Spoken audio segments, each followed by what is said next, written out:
Assalamu alaikum wa barakatuh. I'm back with a new video, and I saw this video a few days ago and I decided to look into it.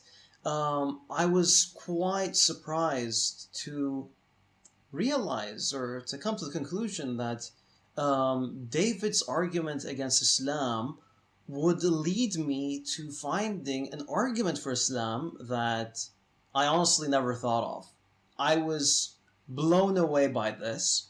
So I'm just going to share the clip and David's going to present the argument and then I will share my thoughts on the subject. Yalla, bismillah.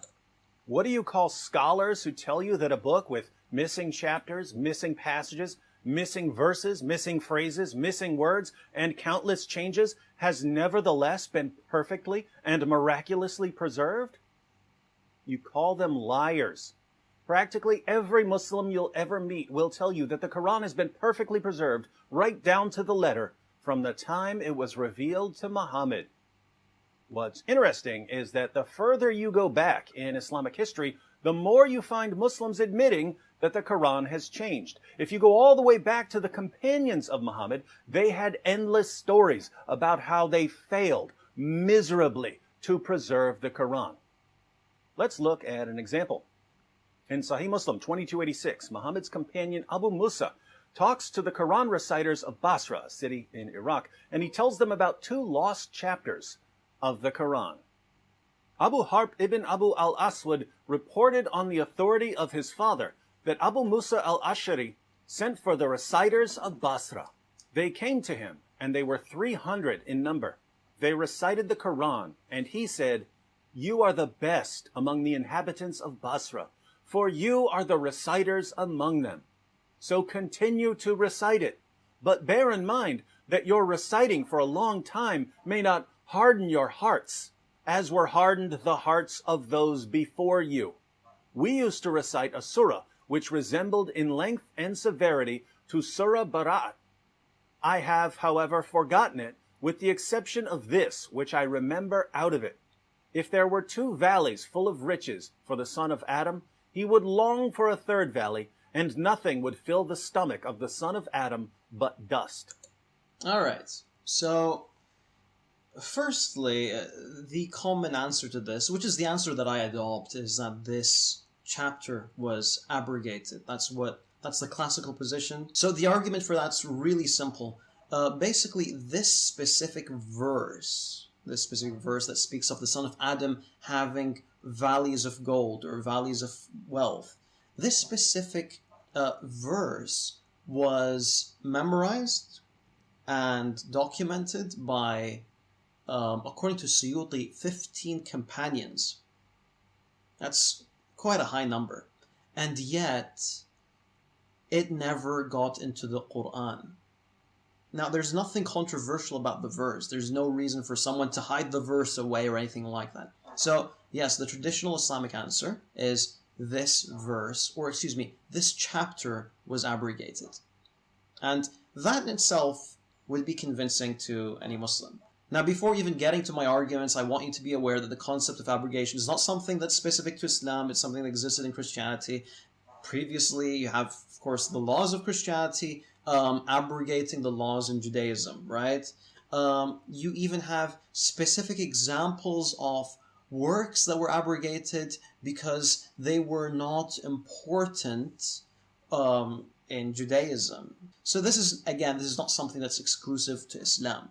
Now, in regards to this specific matter, what I find really interesting here is that this is referring to Abu Musa al-Ash'ari, who taught the Quran in Basra, who taught the Quran in Yemen. He was seen as one of the main reciters of the Quran. We rely on Abu Musa for our qira'ah today. However, interestingly, Abu Musa forgot a complete chapter of the Quran. And what's really interesting about that specific chapter is we have like no information about it. Now, in this specific hadith, we find Abu Musa not saying I forgot this chapter. He says, I was made to forget this chapter. Where do we find this concept? Well, we find it in the Quran, verse 106 in Surah Al-Baqarah, مَا نَنْسَخُ مِنْ آيَةٍ أَوْ نُنْسِهَا نَأْتِي بِخَيْرٍ مِنْهَا أَوْ مِثْلِهَا. We do not abrogate a verse or cause it to be forgotten, except that we bring forth one better than it or similar to it. Now, I want you to focus on the words, cause it to be forgotten. That's what Abu Musa is saying. I was made to forget this. That's what Abu Musa is saying. Now, how can that even be proven, right? I mean, the concept is very strange in itself, but is there any precedence for this? Now, what really blew my mind was this specific narration that's narrated by Abu Umama bin Sahl, in which he says, one night a man tried to read a chapter of the Quran that he had, but he could not. Another man tried to read it, but he also could not. Another man also tried to read it, but failed. In the morning, they went to the Messenger of Allah and gathered there. One of them said, O Messenger of Allah, yesterday night I tried to read chapter so-and-so, but I could not. The other said, I have come for this very reason. The third man said, me too. The Messenger said, it was abrogated yesterday. This specific hadith is actually narrated in Nasakh al-Mansukh by Abi Ubaid. It was also narrated in other works like Sharh Mushkil al-Athar by Tahawi. It was also narrated by Tabarani in his Mu'jam al-Kabir, in which he says that the Ansar that actually go to recite this verse only manage to recite the words Bismillah ar-Rahman ar-Rahim, in the name of Allah, the most gracious, most merciful, and then they just freeze, not knowing, forgetting the rest of the chapter, which is just, it's really interesting. Basically, what happened was you have this collective amnesia that occurred. Now, I don't have the answers in regards to why this occurred. I have no idea what was in that chapter. I have no idea what was in the chapter that Abu Musa narrated. It may even be the same chapter, but for some reason, God in His infinite wisdom decided to abrogate that chapter. In the same way, He decided to abrogate the laws of the Old Testament and other books in the Old Testament as well. Now, the non-Muslim that's watching this video naturally will be skeptical. Will probably say, but you see this hadith of Abu Musa, it's speaking about a miracle. Why should I believe this narration that's speaking about a miracle? There's no reason for me to believe this. Now, I understand where you're coming from. But that's why the hadith of Abu Musa that David is quoting is really interesting. And the reason is because, again, it's narrated by around 15 people. At least, of course, at least. That's what we have received, right? Now, none of those 15 actually provide any context to this.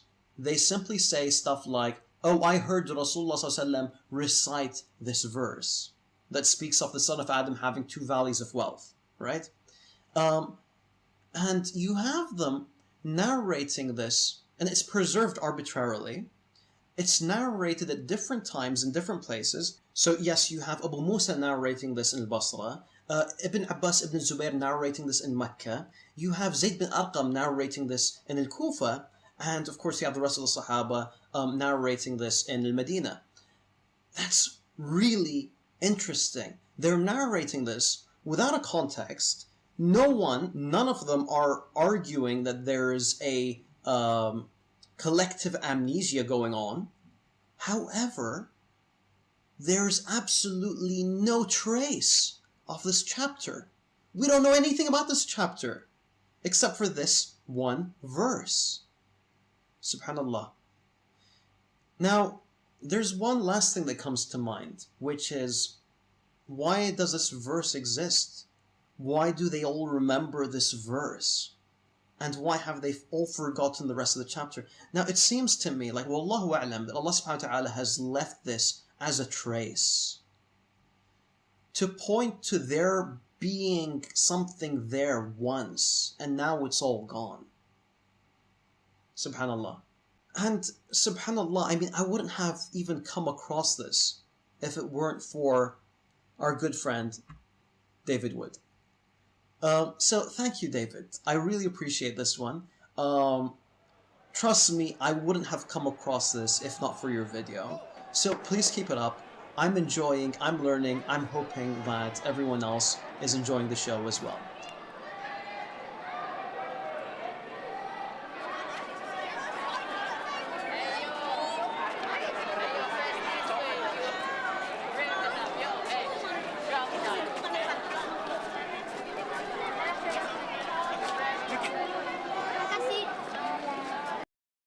Barakallah fikum, boys. I'll catch you guys in the next one. Wassalamu alaikum wa rahmatullahi wa barakatuh.